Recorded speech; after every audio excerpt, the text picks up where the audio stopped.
Footage from social media appears to show a militant attack on an army base in northern Burkina Faso. Multiple soldiers were killed, sources have said, while a separate assault in the south left dozens of civilians dead.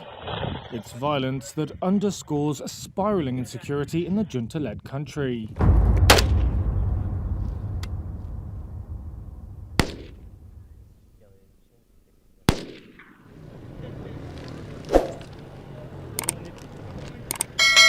Hundreds of insurgents, many are backed by foreign interests, have just been eliminated in Burkina Faso's deadliest counterattack. But this isn't just about insurgents hiding in the bush, but something bigger is moving behind the scenes. Who's funding this chaos? Why is Burkina Faso the battleground? And why does the West says Burkina Faso is weak? How did IBRAHIM Traoré manage to eliminate insurgents?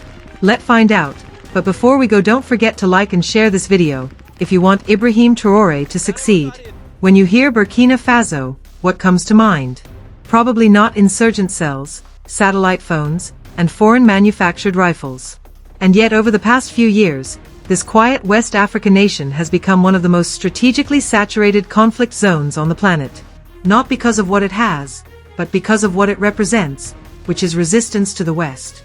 It's not oil that drew the vultures here. It's something more threatening to powerful global actors. It is a government that refuses to kneel. Since 2015, Burkina Faso has been swarmed by armed groups, claiming allegiance to insurgent groups. These aren't scattered warlords playing tribal politics. These are well-connected transnational militias moving with military precision. They cross borders effortlessly. They communicate using encrypted Western apps.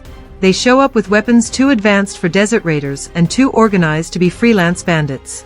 So, how did this happen? The answer lies in the vacuum left behind by foreign interference and, ironically, in the footprints of the very countries claiming to fight insurgency. After years of so-called peacekeeping efforts by international coalitions, particularly the French-led operation called Barkhane, militant violence in the region didn't shrink, it exploded. The more counterinsurgency missions were launched, the more insurgent strongholds seemed to pop up.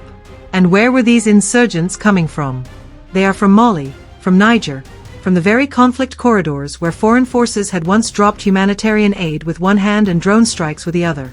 When those same forces began to be expelled from Mali, then Burkina Faso started kicking out Western militaries and diplomats. A strange pattern followed. The violence didn't just increase randomly. It became more surgical, more vicious, and most notably, more focused on undermining new leadership. In Burkina Faso's case, that meant attacking the legitimacy of Captain IBRAHIM Traoré's government. Coincidence or consequence? Now, let's be clear. Insurgency in the Sahel has always been a dangerous reality. But what's unfolding now is something else, something deeper. These aren't ragtag insurgents chasing ideology. Many are tools of destabilization, knowingly or unknowingly used to pressure governments that reject external control. Think about it. Who benefits from chaos in a country like Burkina Faso? Not the farmers, not the villagers, not the children walking 20 kilometers to school, but foreign mining companies who want cheap gold, arms dealers looking for markets, and governments that fear a rising Africa that stops begging for aid.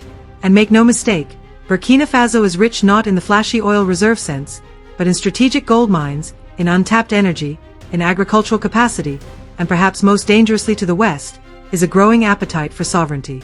That's the real threat. What better way to stunt that momentum than by flooding the nation with conflict? It creates humanitarian headlines. It opens the door to urgent intervention. It exhausts local leadership. And most of all, it gives cover to proxy actors and shadow forces who want Burkina Faso to be weak, divided, and dependent. But here's where it gets darker. Intelligence sources inside the region have long warned about foreign entities which arming and financing moderate rebel groups, only to see those same rebels morph into insurgents. It's the same old trick used in the Middle East. Train a militia to counter an enemy, then act surprised when that militia turns into an army of insurgency. Afghanistan, Syria, Libya. Now the cycle repeats in the Sahel. Burkina Faso, however, isn't following the script. Unlike other states that welcomed foreign troops and signed away their autonomy in the name of stability, Traoré's Burkina Faso is calling the bluff. They're not asking for airstrikes. They're asking questions. Why are we being targeted? Who are these fighters? Why are they better equipped than our army? And who continues to fund them while our people go hungry? And that's exactly why the pressure is rising. Burkina Faso isn't just under attack by insurgents. It's being punished for thinking independently. The insurgents are pawns, yes, but pawns still carry knives. And with the West no longer controlling the board, those knives are being used to bleed out an entire nation before its revolution can fully bloom. So when Traore launched his counteroffensive and neutralized hundreds of militants, it wasn't just a military win. It was a message, a declaration that Burkina Faso knows what game is being played and it's no longer playing along.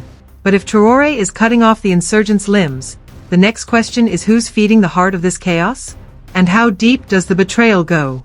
In a region choked by foreign military bases, NGO flags, and dead agreements written in languages most locals don't speak, Captain IBRAHIM Traore didn't rise, he erupted. And not from a palace or an elite academy.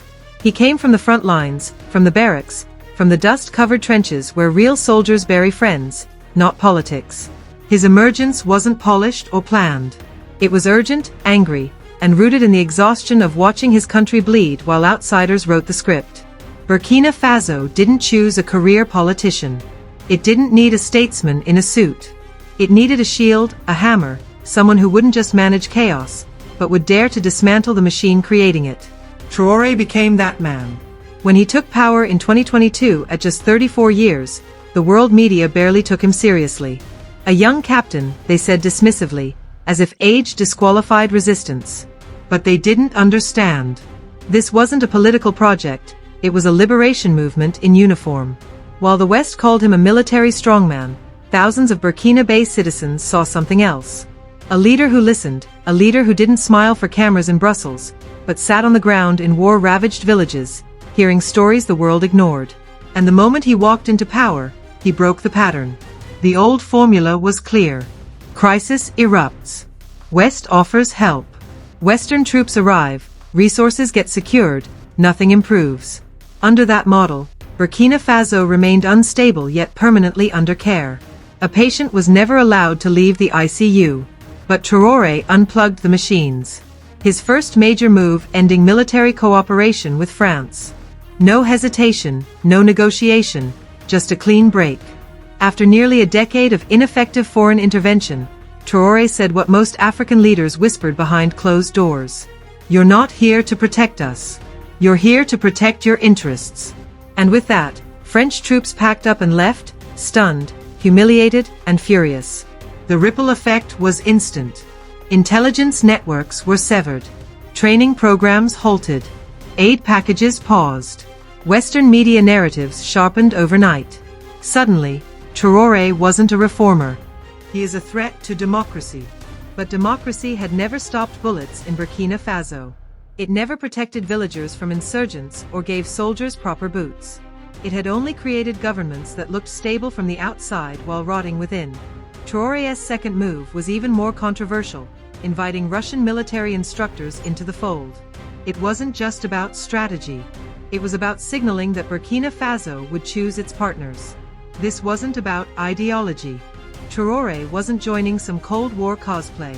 He was making a statement. If the West won't respect our sovereignty, we'll find someone who will. Russian instructors weren't coming in with a colonial past, a long list of IMF conditions, or veiled threats. They were coming in with military pragmatism. Traore made it clear that Burkina Faso's dignity would no longer be traded for aid, money, or false security. But with these decisions came risk. The pull out of French forces left a vacuum. And those who had once operated under France's watchful eye didn't simply disappear. They regrouped, rebranded, rearmed. And what followed was a surge in surgical attacks on government officials, infrastructure, and villages seen as loyal to the new regime. It wasn't random. It was a punishment. Still, Traore didn't back down. He reinforced local militias, improved supply lines to frontline troops, and launched aggressive offensives into areas where the enemy had long been allowed to dig in. Within months, hundreds of insurgents had been captured or killed, including some whose affiliations pointed to foreign sponsorship, raising questions about the international dimension of Burkina Faso's unrest. And while Western critics called his methods extreme, many Africans saw clarity in action. After years of watching leaders talk while their countries burned, here was someone who didn't ask for permission to defend his people. But this created a new kind of enemy. Not one with a gun, but one with influence. Whispers began to circulate. Discontent inside the military joined with shady meetings. The word coup started surfacing in telegram channels and encrypted calls. After all, what's the best way to stop a rising leader who refuses to be owned? You turn his soldiers against him. And that leads us to the next unraveling chapter in this war. Not on the battlefield, but in the heart of the military itself. A betrayal so deep it nearly broke the revolution from within. When a revolution threatens too many powerful people, bullets become less effective than betrayal. In early 2025, as Burkina Faso's military reclaimed villages and dismantled insurgent cells, a far more dangerous threat was forming. Not in the forests, not in insurgent camps, but inside the very army that was supposed to protect the nation. And while the world focused on battlefield reports, propaganda stories, and drone footage of burned-out trucks, a small group of insiders was working quietly to undo everything IBRAHIM Traoré had built. They didn't need to win the war. They just needed to open the gate from within. The plan was audacious and almost worked. A network of disgruntled soldiers, mid-ranking officers, and intelligence defectors began coordinating with known insurgent factions, some of whom had recently lost key territory and resources to the national army. These weren't ideological radicals. They were strategic traitors, blending in with loyalty while secretly scheming to bring down the leadership they once saluted. The most disturbing part, their goals were not merely political power or revenge, but realignment. Not with Russia, not with the Burkina Faso people, but back to the old order, back to the same foreign handlers Traore had kicked out. It wasn't just a coup attempt. It was a counter-revolution. The operation was scheduled to unfold in stages. First, isolate Traore politically. Rumors were seeded across WhatsApp groups and private forums, painting him as paranoid, corrupt, even mentally unstable. Next, destabilize frontline morale by spreading disinformation about desertions, imaginary defeats, and alleged Russian interference. Then, trigger simultaneous unrest in the capital, divert attention from the military, flood the streets with fear. Finally, the knife in the back. A faction inside the armed forces would stage an internal mutiny, seize the presidential residence, and immediately call for international stabilization. The goal: return Burkina Faso to a democratic order with a Western-approved transitional council. But the plan failed, and not because it was sloppy. It failed because Traore knew it was coming. According to multiple security sources, intercepted communications between some soldiers and known insurgent commanders set off quiet alarms weeks before the coup was launched. The language wasn't vague. Names were mentioned, coordinates discussed, and in a few messages, foreign consular codes appeared, the kind only used in encrypted exchanges with state-level actors. Rather than respond with dramatic arrests or public purges, Traore let the plot develop, just enough to identify everyone involved. Then, in one decisive sweep, the network was neutralized. Arrests were made. Hidden stashes of arms and foreign cash were discovered in urban safe houses. And by the time the news broke, the coup had already been crushed in silence. But the fallout didn't end with handcuffs. What the investigation revealed shook even hardened loyalists. The plotters weren't just working with insurgents. They were working with foreign intermediaries connected to intelligence operations in neighboring countries. These actors had been keeping a close eye on Burkina Faso's internal changes. And now, with traditional influence lost, they were seeking a way back in by force if necessary. This moment was a turning point for the Traore government. The realization was clear. Not every enemy wears a turban or chant insurgent slogans. Some wear national uniforms. Some speak fluent French. Some hold diplomatic passports. In the aftermath, Traore tightened command structures and launched an internal audit of the military's chain of loyalty.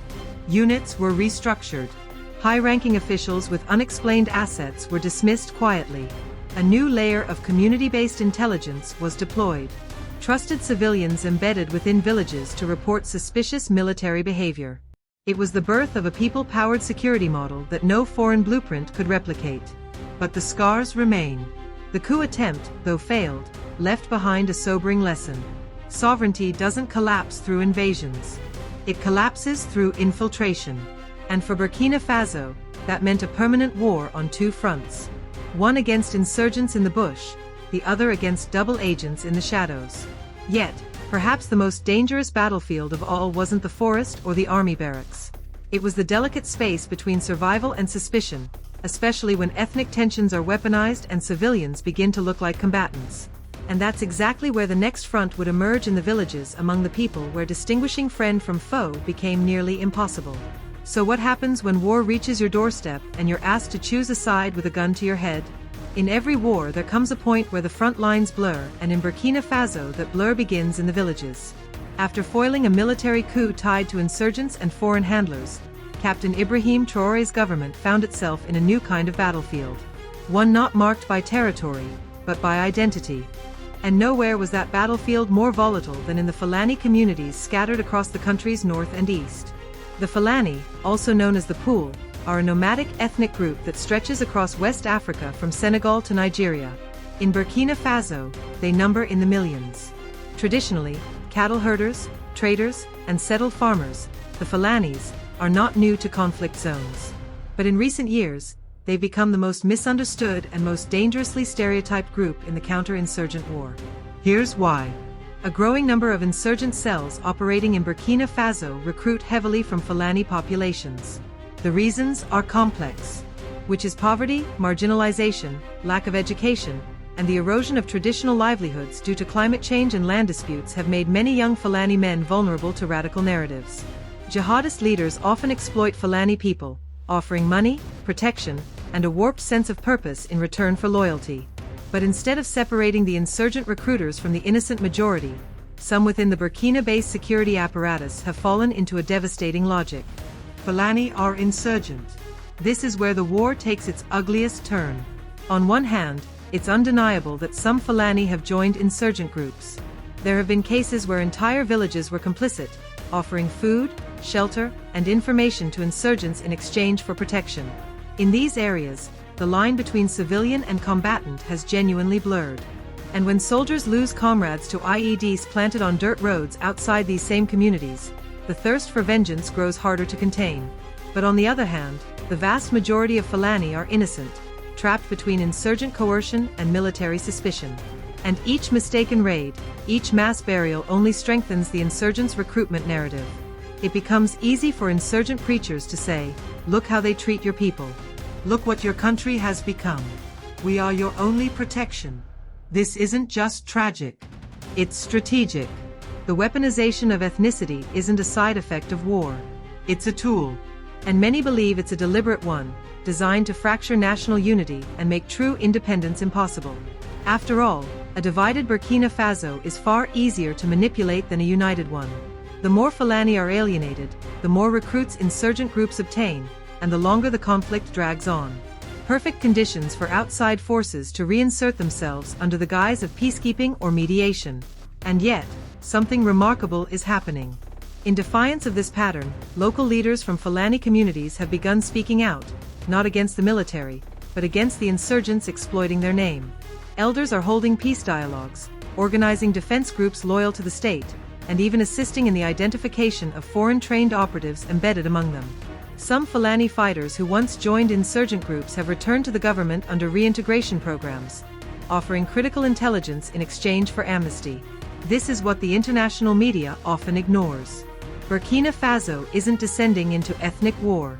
It's clawing its way out of one, trying to build a new model of unity under fire. It's a balancing act few countries can survive, let alone win. But Traoré's administration seems committed to a future where being Fulani doesn't mean being feared. Still, this will require more than statements. It will require trust. And trust can only grow in the absence of betrayal. But what happens when betrayal isn't just ethnic or political, but hidden inside global narratives and power structures that claim to protect yet constantly destabilize? That's where we go next. The deeper you dig into the crisis in Burkina Faso, the clearer the pattern becomes. This isn't just a war against insurgents. It's a war against a nation trying to stand on its own feet. When Captain Ibrahim Traoré's forces moved decisively through Fulani majority areas, they were accused of targeting civilians. When they raided insurgent strongholds, they were called violators of human rights. When they dismantled a foreign-backed coup, they were painted as authoritarian. But ask yourself, why is a country fighting back suddenly the one on trial? The answer lies not in what Burkina Faso is doing wrong, but in what it's doing right, at least by African standards of sovereignty. Let's be blunt. Traoré's government has refused to be a client state. It rejected French military presence, exposed the limits of Western peacekeeping missions, turned to non-Western alliances, and began channeling its resources toward domestic industrial revival, not export pipelines to Europe. This wasn't supposed to happen. Not here, not in the heart of the former French Empire. And so every move Burkina Faso makes is scrutinized, distorted, and repackaged as a democratic concern. But look closely, and you'll find that the real concern isn't democracy, it's disruption. Traoré's refusal to play by the colonial rulebook threatens not just French influence, but the carefully maintained illusion that African nations can't govern themselves without foreign guidance. This is why in the global media narrative, fighting insurgency becomes secondary to restoring democracy. A convenient phrase that has justified coups, sanctions, invasions, and occupations from Iraq to Haiti. And Burkina Faso may be next on that list. But unlike those nations, Traoré and his allies are preemptively rewriting the playbook. They've joined forces with Mali and Niger in the Alliance of Sahel States AES, a bold trilateral defense pact that rejects neo-colonial meddling and prioritizes regional autonomy. Together, they're building intelligence networks, sharing border security resources, and uniting on policies that prioritize local governance over foreign dictate. It's not just an alliance. It's an African firewall against recolonization. And it's working slowly but surely. Insurgent groups that once moved easily across Sahelian borders are now being cornered. Key transit routes once used to smuggle arms and gold are being cut off. And most importantly, public morale in many rural areas is shifting from fear to defiance. This is the part no international briefing covers when villagers begin refusing insurgent demands because they believe their government for once might protect them. Of course, this progress is fragile. The economic pressure is immense. Burkina Faso's break from the West has come with sanctions, financial isolation, and media warfare. Every decision Traoré makes is followed by warnings from global think tanks and sharp-tongued opinion columns in European newspapers. Aid organizations have reduced funding. Humanitarian access has been re-evaluated. The World Bank has paused certain development packages, citing institutional concerns. But all of this reveals one unsettling truth. In the eyes of global power structures, insurgency is tolerable. Independence is not. If a leader cooperates with Western forces and fails to stop insurgent attacks, he's doing his best. But if he dares to defend his people without permission from Washington or Paris, suddenly he's a warlord. Burkina Faso's situation proves that the fight against insurgency is being used as a smokescreen, a flexible excuse that either grants you favor or earns you punishment, depending on who your allies are. That's why Traoré's government is treated more harshly for killing insurgents than others are for hosting them unknowingly. Because this isn't about morality, it's about control. Yet, despite the odds, Burkina Faso is not folding. Instead of foreign dependency, it's investing in local military production. Instead of IMF loans, it's partnering with new global players offering deals without strings.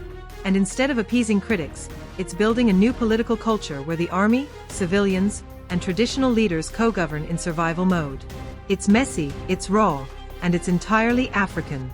And maybe that's what scares the world the most, that a small landlocked nation defying all expectations could teach others to do the same. Because if Burkina Faso can fight insurgents, resist coups, navigate ethnic tensions, survive sanctions, and still chart its path, then what excuse do other nations have? This is more than a regional crisis. It's a political revolution hiding in plain sight. And now the world must decide, will it support African independence or continue to attack it under the banner of fighting insurgency? Do you think Traoré will be able to fight insurgency alone? Should Africans step up? Let us know in the comments section. What can you do to save your country? Do you want to watch more videos like this one? If so, subscribe to our channel and press the bell icon next to it. We have decided to bring videos on something nobody talks about. The Black culture, civilization, history, and evidence about how glorious Blacks have been. Thanks for watching, and until the next video, stay tuned.